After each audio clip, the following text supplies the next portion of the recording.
کا وہ ہم صحیح طرح ٹیپ نہیں کر رہے.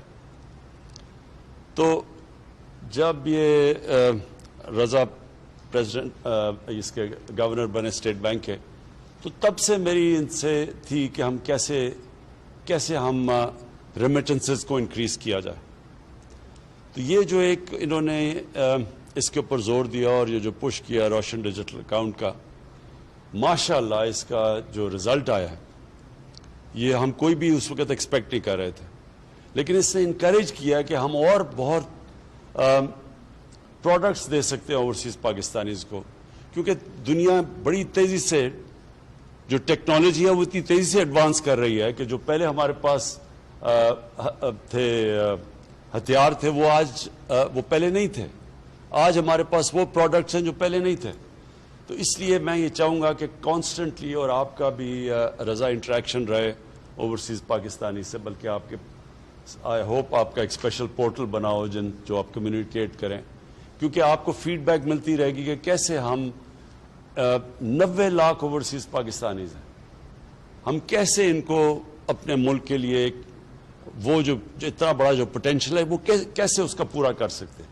یہ بہت بڑا اثاثہ ہے ہمارا, اور ابھی بھی میں سمجھتا ہوں کہ ہم اس کا فریکشن ٹیپ کر رہے ہیں. ابھی صرف وہ لوگوں کو اپنے ریمیٹنس سے بھجواتے ہیں, ہم ان کو انویسٹمنٹ کے لیے ابھی تک پاکستان میں نہیں لا سکے, اور اس کی کئی وجوہات تھی. لیکن جیسے جیسے ابھی آپ نے ایکسپلین کیا کہ ہماری اکانومی سٹیبلائز ہوئی, شروع میں ہم آئے تو بڑے حالات ایسے تھے کہ ہم لوگوں کو یہ نہیں بتا سکتے تھے کہ ہمارے ریزروز کا کیا حالات ہیں, کیونکہ اگر وہ لوگوں کو پتہ چل جاتے ہمیں ڈر تھا ہمارے روپے کے اوپر رن ہو جانا تھا. تو بڑا مشکل وقت تھا اس میں. آج کیونکہ میں سعودی عربیہ میں ہوں, میں خاص طور پہ سعودی عربیہ کی گورنمنٹ شیخ محمد کا ان کا خاص طور پہ شکریہ ادا کرنا چاہتا ہوں کہ بڑے مشکل وقت پہ انہوں نے ہمیں سپورٹ کیا. ہمارے ریزروز میں انہوں نے اگر اس وقت نہ سپورٹ کرتے, اور انہوں نے ہمیں فیسلٹی بھی دی اس کی ڈیفرڈ پیمنٹ, آئل کی ڈیفرڈ پیمنٹس کی فیسلٹی بھی دی, تو وہ انہوں نے بڑے کرٹیکل ٹائم پہ انہوں نے بھی مدد کی, اور پھر یو اے ای نے انہوں نے بھی مدد کی. اور وہ کرٹیکل ٹائم پہ اگر ہمارے پاس پیسے یہ ریزروز میں نہ ہماری مدد کرتے تو ہم ڈیفالٹ کر گئے تھے, اور ڈیفالٹ کرتے تو پھر اس کے بڑے سیویئر کانسیکوینسز ہیں. ایک ملک ڈیفالٹ کر جائے بڑی دیر لگتی ہے اس کو ریکور کرنے میں. تو اللہ کا کرم ہے کہ ہم نے وہ سٹیبلائز کی اکانومی, اور پھر کووڈ کے باوجود, کیونکہ آج آپ دنیا کے اندر دیکھیں جو کووڈ نے اکانومیز کو ڈسٹروائے کیا ہے, جو ہم تو پہلے بڑی فریجائل سٹیٹ میں تھے, لیکن وہ اکانومیز جو دنیا کی طاقتور اکانومیز ہیں, اگر آج دیکھیں تو کووڈ نے کس طرح کی ڈیوسٹیشن, کس طرح کی تباہی مچائی ان اکانومیز میں. ہمارے ساتھ دیکھ لیں ہندوستان کو, جو ہندوستان کے حالات ہیں, جو ابھی تو خیر بڑا افسوس سے ہمیں کہنا پڑتا ہے کہ بڑی تیزی سے ان کے جو تھرڈ پیک ہے ہماری بھی ملک میں جا رہی ہے اوپر, لیکن جو ہندوستان میں تباہی مچا رہی ہے, اس سے پہلے بھی جو انہوں نے لاک ڈاؤن کیا تھا اس کی وجہ سے جو اکانومی کو نقصان تھا, وہ اللہ کا شکر ہے کہ ہم نے پاکستان کو بچا لیا اس سے. ہمارا وہ چند ملکوں میں سے ہے ہمارا ملک جو کووڈ کے اندر ہم نے بڑی مشکلوں سے نیویگیٹ کیا. ایک طرف بچانا تھا اپنے لوگوں کو کرونا سے, لیکن دوسری طرف اکانومی کو اور لائیولی ہوڈس کو بھی بچا گئے. اور اس سے ہم وہ ملک ہیں جس نے اپنے ملک کو نکال لیا, اور جبکہ اور ہمارے نیبرز کی ایکسپورٹس گر رہی تھیں, پاکستان کی ایکسپورٹس بڑھنی شروع ہو گئی اور ہماری اکانومی اوپر جانا شروع ہو گئی. تو آج بڑے جو سائنز ہیں ہماری اکانومی کے وہ بڑے خوشائن ہیں. ہماری پاکستان کی کنسٹرکشن انڈسٹری بڑی تیزی سے اوپر جا رہی ہے, اور اس میں سب سے زیادہ نوکریاں کنسٹرکشن میں دیتی ہیں. ہمارا جو ہاؤسنگ ہے, لو کاسٹ ہاؤسنگ, وہ ہمارا بہت بڑا پروگرام ہے. تھوڑا سلو گیا ہے کیونکہ ابھی تک ہمارے ملک میں بینکس کو عادت ہی نہیں ہے چھوٹے قرضے دینے کی, غریب لوگوں کو قرض دینے کے لیے. ہاؤسنگ فائنانس کے کوئی کانسیپٹ ہی نہیں تھا پاکستان میں. تو یہ ساری چیزیں اب آہستہ آہستہ ہم انفولڈ کر رہے ہیں. بینکس بھی ٹرین کر رہے ہیں اپنے سٹاف کو, اسٹیٹ بینک پوری مدد کر رہا ہے ان کی, کس طرح ہم ان کو سستے قرضے دیں. اور لوگ بھی سمجھ گئے ہیں, پہلی دفعہ پاکستان کے لوگ بھی سمجھ گئے ہیں کہ بجائے قرض ایک کرایہ دینے کے, وہی کرائے کی جگہ قرضوں کی قسطیں دے کے اپنا گھر ان کا ہو سکتا ہے. تو یہ ساری نئی چیزیں ہیں. آگے میں ویسے ہوئی آپٹیمسٹ, لیکن جو مجھے اب نظر آ رہا ہے, اتنے مشکل وقت سے جو ہم نکلے ہیں, مجھے آگے بڑا اچھا ٹائم نظر آ رہا ہے. اور اس کے اندر جو اب آگے جو پاکستان کی جو پراسپیرٹی ہے, جو خوشحالی ہے, اس میں اوورسیز پاکستانیز کا بہت بڑا رول دیکھ رہا ہوں.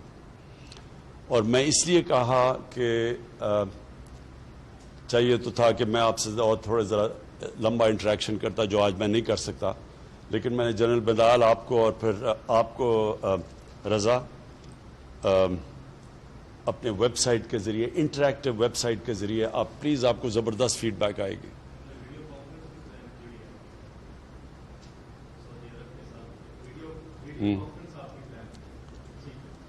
سو اینی وے, ہم یہ آپ سے انٹریکشن آگے رہے گا. میں آخر میں بڑا خوش ہوں کیونکہ ہمیں ایک تو ہماری بڑی سعودی عربیہ کی ٹرپ تھی اور بڑے ہمارے تعلقات اور مضبوط ہم نے کیے ہیں. ہمارے لیے بہت امپورٹنٹ ہے سعودی عربیہ پاکستان کے لیے, صرف اس لیے نہیں کہ ہماری ایک ایموشنل اٹیچمنٹ ہے سعودی عربیہ کے ساتھ, اس لیے بھی کہ انہوں نے ہمیشہ ہمارے ساتھ مشکل وقت پہ کھڑے ہوئے ہیں. اور جو اسپیشل جو ایموشنل اٹیچمنٹ ہے وہ اس کی, میں اپنی ساری ڈیلیگیشن میرے ساتھ آئی ہوئی تھی, ان سب کو ہمیں جو روزہ رسول میں موقع ملا جانے کا اور پھر آج خانہ کعبہ میں, کعبہ کے اندر جانے کا, تو آج ہم تو سمجھ رہے ہیں کہ ہمارے لیے ہماری بیٹریز بھی ریچارج ہو گئی, اور انشاءاللہ جو سٹرگل ہے ایک نئے پاکستان کے لیے, رول آف لا کے لیے, ایک نئی سوچ کے لیے جو سٹرگل چل رہی ہے پاکستان میں, یہ میں آپ سب کو بتا دوں کہ بڑا ڈیسائسو مومنٹ ہے پاکستان میں.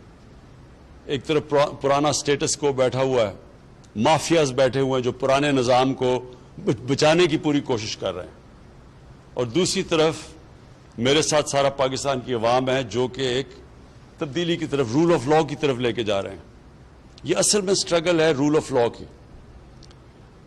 اور یہ اوورسیز پاکستانیز کو خاص طور پہ پتہ ہے, اور جو بھی امریکہ میں, یورپ میں جو ہمارے اوورسیز پاکستانیز ہیں. دیکھیں, فرق صرف معاشروں میں یہ ہے کہ معاشرہ صرف وہ آگے جاتا ہے جدھر قانون کی بالادستی, یعنی کہ قانون کی حکمرانی ہو. جس معاشرے میں طاقت کی حکمرانی ہوتی ہے وہ کبھی آج تک ترقی نہیں کیا. ایک طرف ہے انسانیت کا نظام اور انصاف کا نظام, اور دوسری طرف ہے جنگل کا نظام. طاقت کی بالادستی, مائٹ از رائٹ, وہ کبھی بھی اس ملک کے اندر پراسپیرٹی نہیں آتی. میں نے اپنی پارٹی کا نام ہی تحریک انصاف اس لیے رکھا تھا کہ میں جو ساری دنیا میں پھرا تو جو ملک خوشحال تھے وہاں انصاف تھا, وہاں قانون کی حکمرانی تھی, اور جو ملک پیچھے رہ گئے, جن کو بنانا ریپبلک کہتے ہیں, وسائل ہونے کے باوجود وہاں مائٹ از رائٹ تھا, طاقت کی حکمرانی. اور یہ ہے سٹرگل اس وقت پاکستان کی. یہ بڑی ڈیسائسو مومنٹ ہے, اور کیونکہ اوورسیز پاکستانیز میری سب سے بڑی سٹرینگتھ رہے ہمیشہ, تو وہ یہ سمجھتے ہیں, کیونکہ ان کو زیادہ سمجھ اس لیے کہ ان کو باہر جانا پڑتا ہے نوکریاں لینے کے لیے. اپنے ملک سے بڑا مشکل ہوتا ہے باہر جانا, کیونکہ ملک میں ہم ان کو وہ موقع نہیں دے سکتے. تو وہ زیادہ تر پاکستان کو انتظار کر رہے ہوتے ہیں کہ کس طرح ان کا ملک ٹھیک ہو. وہ چاہتے ہیں کہ ہمارا ملک بھی باقی ملکوں کی طرح اوپر ایک عظیم ملک بنے, جو آج سے 40-50 سال پہلے جا رہا تھا تیزی سے اوپر بنا. تو میں صرف آپ کے لیے آخر میں یہ کہنا چاہتا ہوں کہ یہ ہے پاکستان کے ڈیفائننگ مومنٹس. ایک طرف ہے پرانا سٹیٹس کو, مافیاز جو کرپٹ نظام سے سارے فائدہ اٹھا رہے ہیں اور سب اکٹھے ہیں. دوسری طرف ہے پاکستان کی عوام اور ہماری گورنمنٹ جو کہ ایک چینج کے لیے لڑ رہی ہے. اور یہ جو چینج ہے, یہ چینج کو اب کوئی نہیں روک سکتا. روک اس لیے نہیں سکتا کہ جو ملک کے اندر اس وقت اویئرنیس ہے, جو ایشوز سمجھ گئی ہے قوم, یہ کبھی پہلے ایسی سمجھ نہیں تھی. اور یہ اس کی بہت بڑی وجہ سوشل میڈیا. سوشل میڈیا, اگر آپ جو ٹریڈیشنل میڈیا ہے اس کو اگر آپ خرید بھی لیں، اس میں پیسے بھی خرچ کر لیں، سوشل میڈیا کو کوئی نہیں روک سکتا. اور اس میں اتنی تیزی سے انفارمیشن اب ٹریول کرتی ہے جو نوجوانوں کے پاس وہ نالج ہے جو کبھی پہلے تھی نہیں. تو یہ جو سٹیٹس کو ہے، اس کو جو ہماری پارٹی پاور میں ہی آئی سوشل میڈیا کی وجہ سے، یوتھ کی وجہ سے، اور یہ جو چینج بھی آ رہا ہے یہ بھی یوتھ کی وجہ سے، اور یہ بھی ایک نئے اویئرنیس کی وجہ سے. تو آپ کو میں خوشخبری سے